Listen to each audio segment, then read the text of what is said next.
That's the punishment for stealing my dad from me. In the midst of our argument, Jenna grabbed my arm and forcefully dragged me outside. Then, she shoved me into a shed that was far from clean.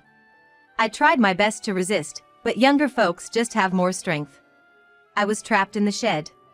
Inside the dark and chilly shed, I started to feel ill. What should I do? How can I get out of here? Though I was panicking, I felt a slight weight in the back pocket of my jeans. Oh yeah, I have this. I quickly searched my pocket. My name is Sophia Johnson. 42 years old. I worked as an administrative assistant at a company. The job wasn't too complicated, but it's never boring. I find it fulfilling, and above all, my coworkers are all kind-hearted, which was what I love about my workplace. It might be rare for someone in the workforce, but I genuinely enjoyed my job every day and didn't find it burdensome. However, there was one thing that concerned me. It was the fact that I wasn't married. Seeing my friends get married and live happily ever after made me feel both envious and a bit sad. Moreover, the thought of living the rest of my life alone was quite daunting. But there were no prospects in sight, and I constantly wondered if any man would ever take an interest in me. Every day, I was consumed by thoughts of the future, filled with unease. However, a few years after I started having these thoughts, I finally got married. His name is Robert Johnson. He's 7 years older than me and works at one of our client companies. Robert had recently become the point of contact for the company I worked at, so he visited often. At first, we were both hesitant, but gradually we grew closer and started dating. After a few years of dating, Robert and I were able to tie the knot. I was truly elated. I genuinely hoped from the bottom of my heart that we would build a happy home together. Robert has a 15-year-old child named Jenna. She's his daughter from his previous wife, from whom he had divorced. He had been upfront about Jenna while we were dating, and I had met her several times. Jenna is a very reserved girl, and she seems particularly fond of Robert. She was always by his side, glued to him. Seeing Jenna like that warmed my heart. I had a vague hope that as we started living together, Jenna and I would become close. However, I had yet to truly understand Jenna's true nature. After marrying Robert, I moved into the home he shared with Jenna. With the marriage as an opportunity, I quit my job to become a homemaker. I did everything I could to ensure that Robert and Jenna had a comfortable life. I prepared well-balanced meals and kept the house tidy. It might seem ordinary, but I believed that it would make their lives more pleasant. Yet, having a family was so different from living alone. Every little household chore became a lot more challenging. What comforted me during those times was a cat named Oliver. Oliver had always been at Robert's house. He was not slim, to say the most, and I heard he had a tendency to sneak out. But I believed that as long as I was always at home, he wouldn't run away. Even though I faced many exhausting days, I always felt soothed admiring Oliver. Life after marriage had its challenges, but I felt several times happier than when I was single. However, there was something that weighed on my mind. It was that Jenna might not think highly of me, leading her to ignore me. Even when I tried to initiate conversation, Jenna would look at me with a perplexed expression and continue to ignore me. "Jenna, welcome home." Yet, Jenna would only give me a fleeting glance and not respond. "How was school today? Did you have fun?" I tried to continue the conversation, but she still wouldn't say a word. After petting Oliver for a bit, she went straight to her room. Even though she kept ignoring me, I believed she just hadn't come to accept me yet. She was at that challenging age of 15. If her father remarried and suddenly there's a new woman in the house who isn't her real mother, it's understandable that she would be wary. I had met Jenna a few times before Robert and I got married, but she just couldn't seem to warm up to me. I was racking my brain trying to figure out how to get Jenna to accept me. But, despite my efforts, Jenna never warmed up to me. Ignoring me became her default. She began overtly avoiding me, and whenever she was around me, she had a constant look of displeasure on her face. When Robert was home, she'd talk a bit, probably to avoid upsetting Robert, whom she adored so much. Still, I thought it was way better than not talking at all. It's been about 4 years since I married Robert. The distance between Jenna and me never seemed to close, and life felt kinda floaty. Even after living together for 3 years, I didn't know what Jenna's favorite food was, nor what her hobbies were. The only thing I knew was that she adored Oliver. I had grown accustomed to Jenna's gaze, which initially felt intimidating. But, when Jenna reached high school, she surprisingly started a conversation with me. "Hey. Huh? What's up?" I was taken aback that Jenna spoke to me, and my voice unintentionally went up a notch. Was she finally opening up to me? What's she gonna say? Various emotions bubbled up, but I silently waited for Jenna's words. However, what Jenna said was completely unexpected. "How long are you gonna stay in this house?" "What? I'm asking how long you're planning to stay. Can you leave soon? You're in the way." "Why would you say that?" Obviously, being told out of the blue to leave was a shock. I was puzzled as to why she'd suddenly say that. Questions swirled in my head, but finding the words was challenging. Then, Jenna explained her feelings, shedding light on her past actions. "Look, I love my dad. It was just the two of us, you know? Why did we suddenly have to live with an old woman like you? Acting all motherly. I just can't handle it." "What? I thought if I treated you like you weren't there, you'd break and divorce him. Was the school fun? Seriously gross." I was bombarded with her hurtful words, leaving me speechless. "In front of Dad, you act all high and mighty. But it's been hard for me, you know. Maybe it's time you realized your worth? Old lady." "Worth?" Seeing my despondent face, Jenna seemed satisfied, flashing a smile I had never seen before, and walked away. She had harbored such negative feelings towards me all along. The barrage of hurtful words and the suggestion to reflect on my worth kept echoing in my head. Before I knew it, tears streamed down my face. What was the point of all the effort these past 4 years? I tried so hard to gain Jenna's approval, but in the end, she never accepted me. How should I approach Jenna now? I tried desperately to find an answer, but none came. From that day on, Jenna began hurling insults at me. "Sophia, I've always thought this, but you're really bad at cooking. It's seriously awful." "Oh, really? I'm sorry." "It's sad for Dad, you know. There are so many better people than you out there. With Dad's charm, he could remarry in a heartbeat." Jenna would say things like this, but she would put on a facade in front of Robert. "You know, Sophia's cooking is really delicious. Right, Jenna?" "Yeah. It's yummy." It wasn't new, but seeing Jenna's quick switch always left me dumbfounded. "What's wrong, Sophia?" "Sophia is just so happy." I feel happy yet not happy, such a complicated emotion that probably no one can understand. "I guess so," I replied, trying to maintain my composure. But Jenna lost all restraint and just kept on with her tirades. Many times, I thought about breaking down and confiding in Robert. But I never could take that step. Robert always seemed so busy with his daily work. I just couldn't bring myself to burden him with my problems. I thought if I just endured, everything would be okay. Even if Jenna said she loved Robert, she might eventually move out and live alone. I saw it as just enduring until then. 5 years later, Jenna went on to college after graduating high school and later got a job at a company near home. Around the same time Jenna started working, Robert began taking on business trips. Initially, they were just for a day or two, but gradually the duration increased. It wasn't rare for him to be gone for 2 weeks or even an entire month. A few months after these trips began, Jenna's verbal abuse didn't stop. With Robert gone, it seemed Jenna had no filter. "The food's terrible. Can't you do something about it? Say something." Jenna left her unfinished meal and quickly went to Oliver's place. I looked at the leftover food and gently put down my knife and fork. I had endured so much up to this point. But one day, I finally reached my breaking point. Endless verbal abuse and a cold attitude. Every day, treated more like a maid than a mother. There wasn't any particular trigger.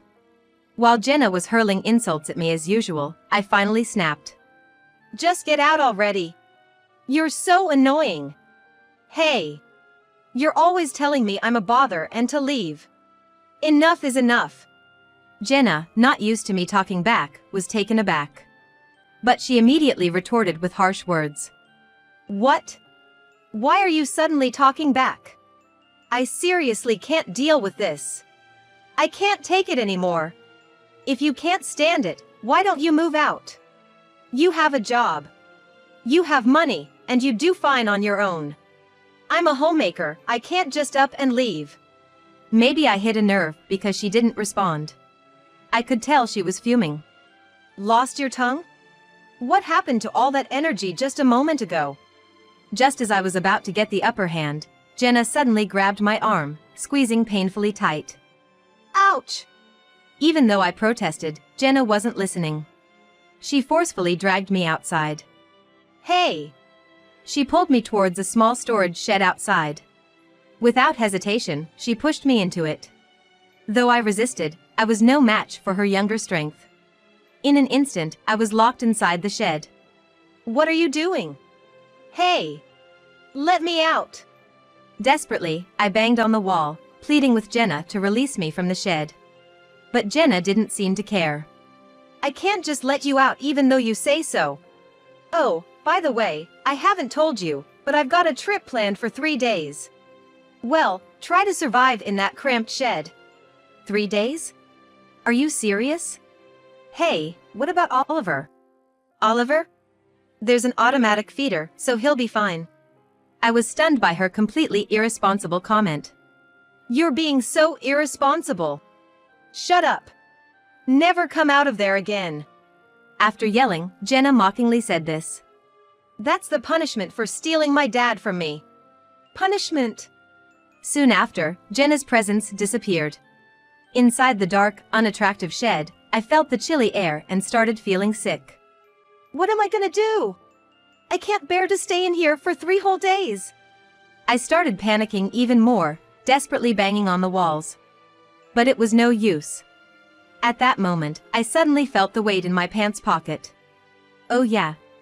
I have it. I quickly reached into my pocket and pulled out my smartphone. Such a lucky break. I called my nearby friend, Sarah Turner. Oh, hey? Sarah? Sophia? What's up?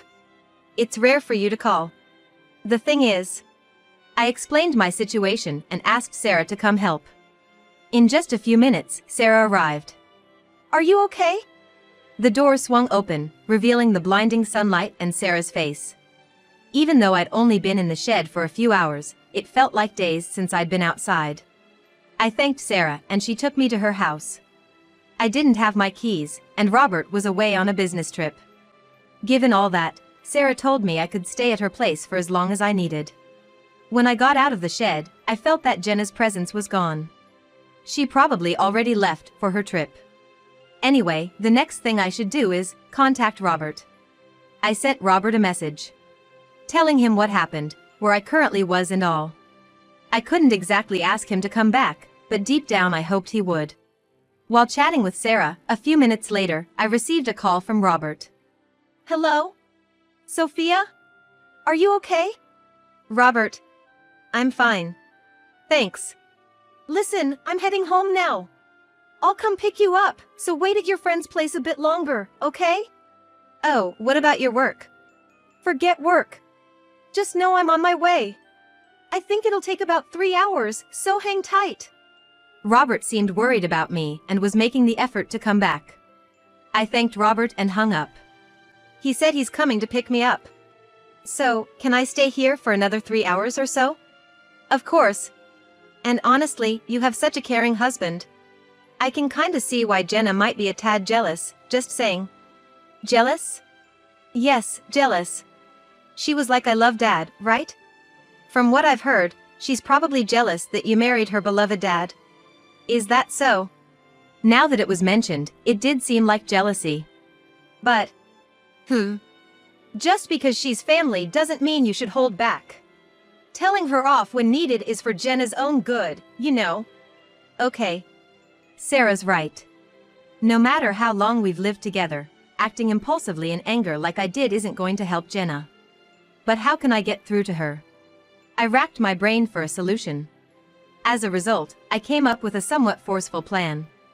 I immediately shared the plan with Sarah. That's a pretty cool idea. Give it a shot.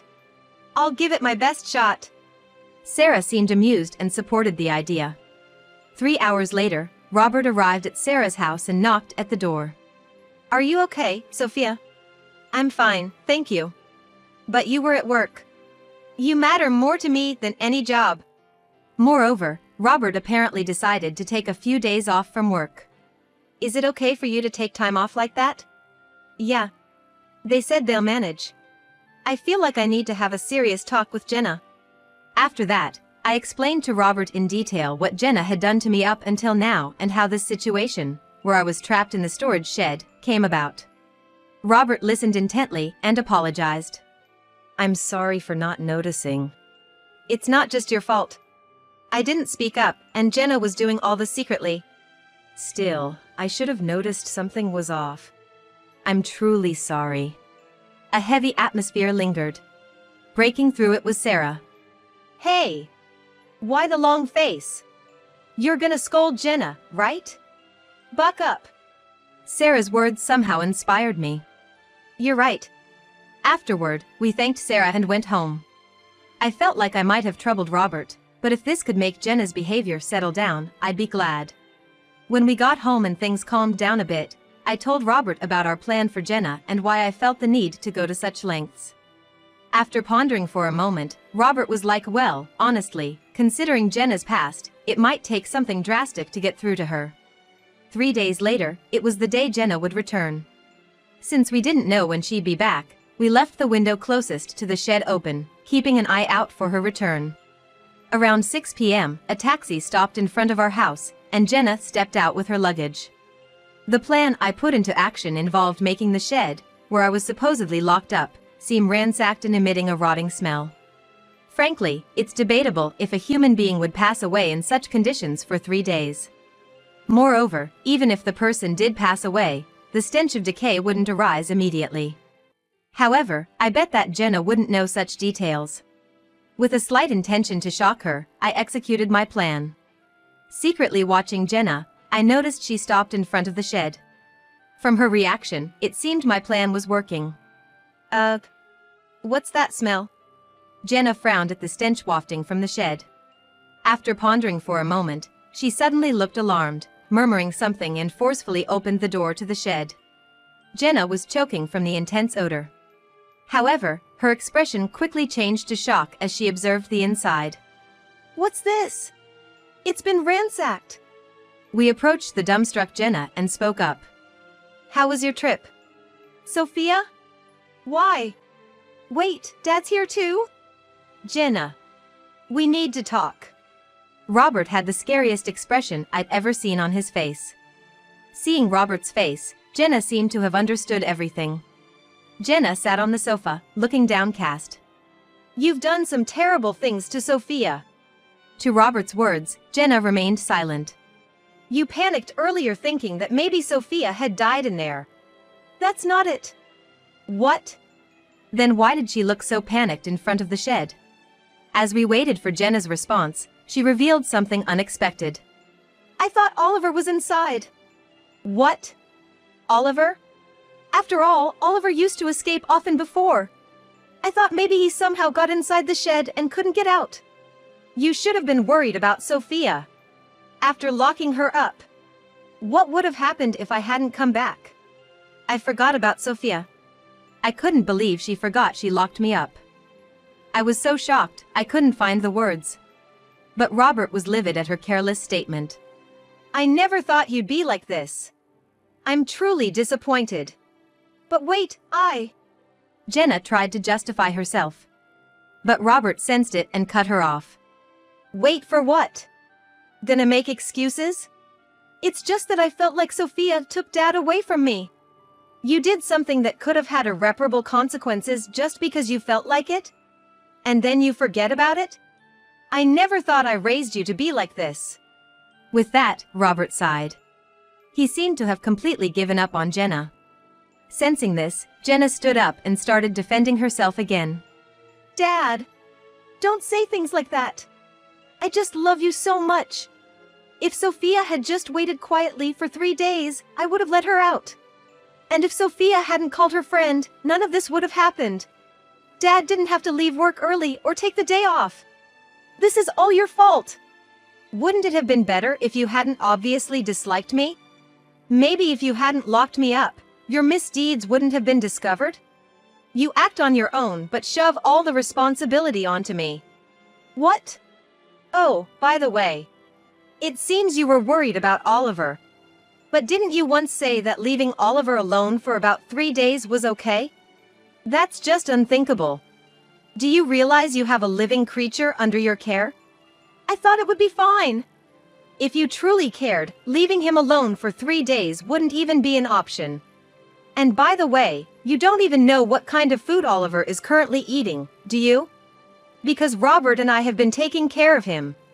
I thought you loved Oliver since we started living together. Now, you only pet him when you feel like it and ignore him otherwise. It's all so contradictory that it's become quite funny. When I said honestly what I was thinking, Jenna blushed with anger. Why do I have to be told that by you? You're a stranger. A stranger. You're the one who took away my dad, so it's all your fault. Hey! That's enough. Jenna, who couldn't understand what I was saying, snapped even more. But Robert stepped in. You've been spouting nothing but self-centered nonsense. How is it all Sophia's fault? I really can't understand what you're thinking. Daddy. Jenna, with tears in her eyes, clung to Robert. But Robert coldly looked down at her. Just leave this house. What? Why? Hold on. All of a sudden, I can't keep someone in this house who, on a whim, endangers another's life, and then forgets all about it and merrily goes about playing. Get out now. But, enough. You think you have the right to talk back? You really don't think of anyone but yourself. Jenna tried to persuade Robert, but he brushed her off. And to top it all off, she turned to me. Sophia! Please say something. No, it's no use. Just leave as Robert said. Could you stop clinging to me just because Robert's angry? Just as he said, you really only think about yourself. Hearing my words, Jenna hung her head. With a resigned look, she dragged her suitcase and left the house. Her figure seemed lonely, but oddly enough, I didn't feel sorry for her at all. After that, I received a ton of emails and calls from Jenna. She sent me messages like I'm sorry and please forgive me. Looking at the volume and timing of those emails and calls, she'd send a bunch all at once or send them regardless of day or night. It really showed her self-centered side. She also sent updates about where she's been living and how she's been getting by. Apparently, she's been living in one of those dirt-cheap motels while working. I thought she could just stay at a hotel or rent an apartment, but she seems to be picky about having separate bathrooms, wanting a clean place, and so on. She's having a hard time settling on a place, and even if she finds a good one, the rent is too high for her. She sent the exact same messages to Robert, who was stunned. He was like, it's either she really can't manage on her own or she's just too selfish. But honestly, no matter the situation, I'd never let Jenna back into this house. I really wish she'd take a moment on her own to reflect on her actions. After Jenna left, our lives returned to peace. Robert still travels for work, but not as much as before, so we have more time to relax together. I don't have to be as careful around each other, and it's nice to relax. Jenna never listened, no matter how many times we warned her, so in a way, I'm glad things turned out this way. All in all, every day spent with Robert is pure joy. After finishing the housework and relaxing on the sofa, Oliver climbed onto my belly. He meowed and curled up to sleep. I hope for many more moments like this. As I petted Oliver, I found myself lost in such thoughts.